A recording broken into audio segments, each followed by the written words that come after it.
bienvenue dans cette nouvelle édition de Smenchter Talent.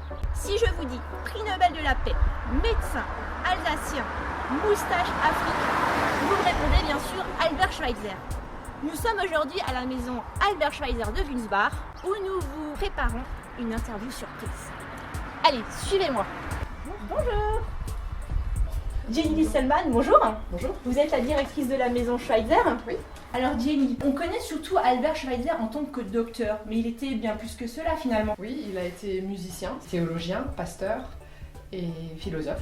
Alors il faut savoir qu'Albert Schweitzer n'est pas né à Wünsbach, il est né à Kaisersberg. Il est venu ici à l'âge de 6 mois, donc avec ses parents, puisque son papa était pasteur. Donc cette maison, dites-nous, c'est là où il a grandi ou... C'est pas là où il a grandi. La famille est venue s'installer à Wünsbach dans le presbytère. Son père a été pasteur jusqu'en 1925, donc 50 ans, à Wünsbach. À Wünsbach. Oui. D'accord. En 1925, Albert Schweitzer était déjà au Gabon. Et donc après le décès de son père, il ne pouvait plus vivre au presbytère, qui est un logement de fonction. Donc il a construit cette maison en 1928 pour pouvoir y revenir et pour que ce soit déjà le centre européen de son œuvre, une espèce de secrétariat, puisque lui il n'occupait que le rez-de-chaussée de la maison. Alors dites-nous, qu'est-ce qu'on peut trouver ici? Donc on voit, est-ce que c'était une pièce spécifique ça ou... Donc effectivement là c'était la pièce où il jouait du piano. Oui. C'était pas celui-ci revient de Lambaréné, c'est un piano qui a été tropicalisé. Oui, j'avais lu pour résister aux attaques de termites. Les termites, l'humidité, le climat, un piano normal en fait n'aurait pas survécu très longtemps. Donc la société Bach de Paris a décidé de faire par Gaveau ce piano tropicalisé qui est extrêmement résistant. D'accord. Okay. Spécialement pour Schweitzer. Pour Schweitzer, d'accord. Alors, est-ce que vous avez une petite préférence pour un objet ou un meuble dans cette maison? Est-ce qu'il y a quelque chose qui vous parle? Moi, j'aime beaucoup cette petite table, en fait, parce qu'elle dit beaucoup de choses sur Albert Schweitzer. C'était une table de voyage.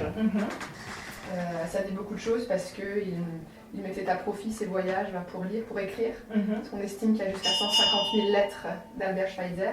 Donc il avait besoin sur le bateau toujours de sa petite table. Et ça parle aussi de l'homme qu'il était, puisque on voit que c'est une table qu'il a construite lui-même avec des vieilles caisses. Donc on voit Albert Schweitzer Breslau, c'est le nom de sa femme, Lambaréné par Port-Gentil, donc c'était peut-être une caisse de médicaments ou de matériel, on ne sait pas. Si les visiteurs donc, veulent venir voir et découvrir cette maison, est-ce qu'il y a des visites guidées? Oui, il y a presque exclusivement des visites guidées. On est ouvert du mardi au samedi, de 9h à midi et de 14h à 17h. D'accord. Merci Jenny pour toutes ces précisions.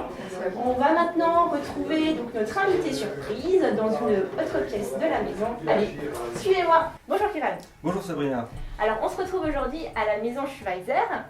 Ce n'est pas un hasard parce que tu sors un nouveau livre, Victoire à Lambaréné, qui parle donc d'Albert Schweitzer. Est-ce que tu peux nous en dire un petit peu plus sur ce livre?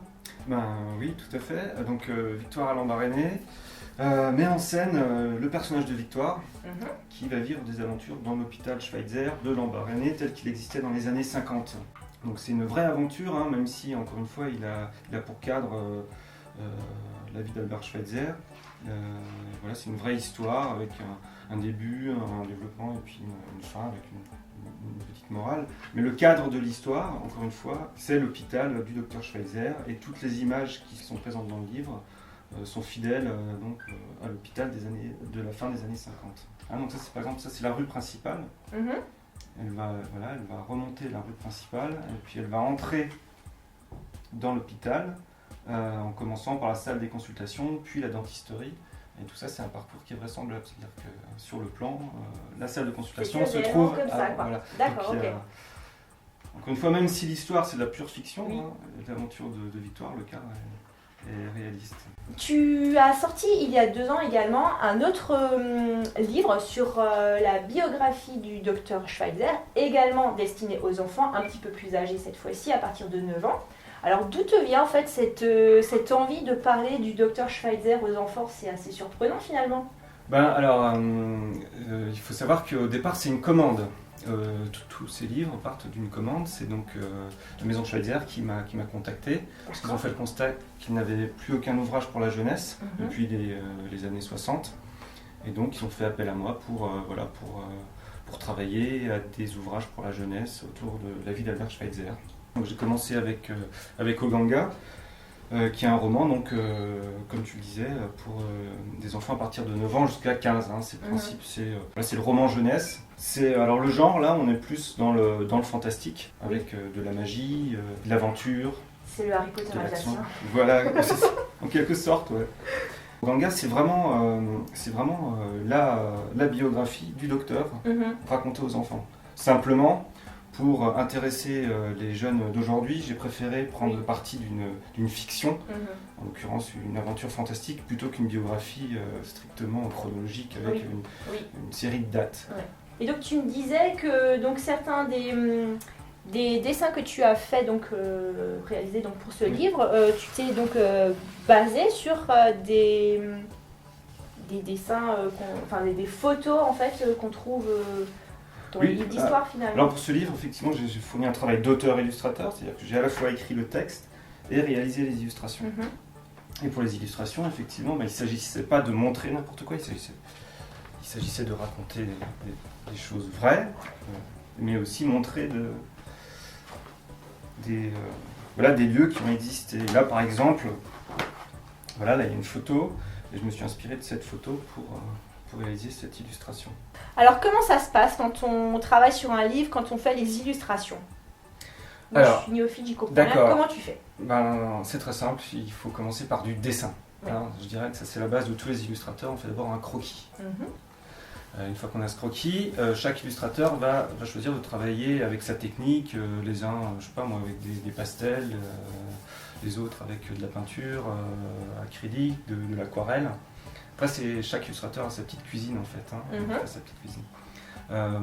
Moi, j'ai choisi de réaliser les éléments de mes images séparément, en peinture, écrit en couleur. Donc là, vous voyez, vous avez le personnage d'Albert Schweitzer.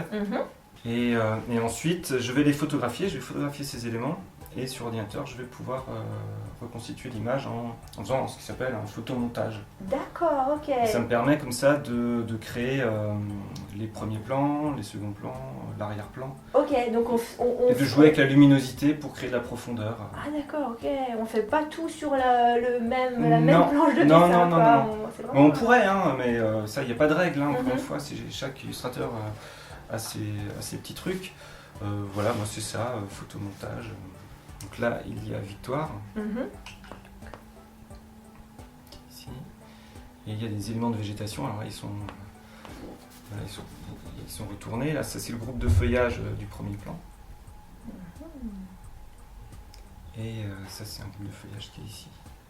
Donc ça sont les éléments de premier plan, donc je les photographie et puis après ça va me permettre éventuellement de les obscurcir pour les amener plus devant pour créer de la profondeur. D'accord, ok. Et ça amène aussi le fait que les éléments soient séparés et détourés, ça donne aux images un côté un petit peu naïf comme ça, puisque tout est très précis. C'est ça, comme je m'adresse à les enfants, j'aime bien que les éléments de l'image soient bien décodables. Voilà, c'est je sais pas bien à qui on s'adresse, quoi. Donc, pour ce livre-là, cette technique me semblait appropriée, intéressante. Qu'est-ce qui t'a marqué dans la vie, dans l'œuvre ou dans le personnage d'Albert Schweitzer ? Est-ce qu'il y a quelque chose qui te... C'est la volonté du personnage, quoi. C'est cette force. Le type, il se dit tiens, je vais être médecin en Afrique, et entre le moment où il le dit et le moment où il va aller en Afrique, il se passe 13 ans, quoi.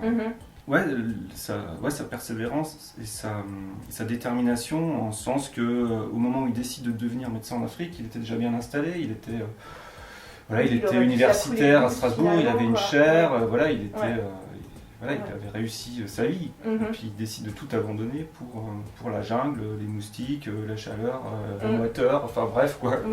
À une époque aussi où en Afrique, quand on attrapait une écharpe par exemple, on pouvait en mourir, puisque on parle d'une époque où les antibiotiques n'existaient pas, enfin où c'était dangereux, quoi.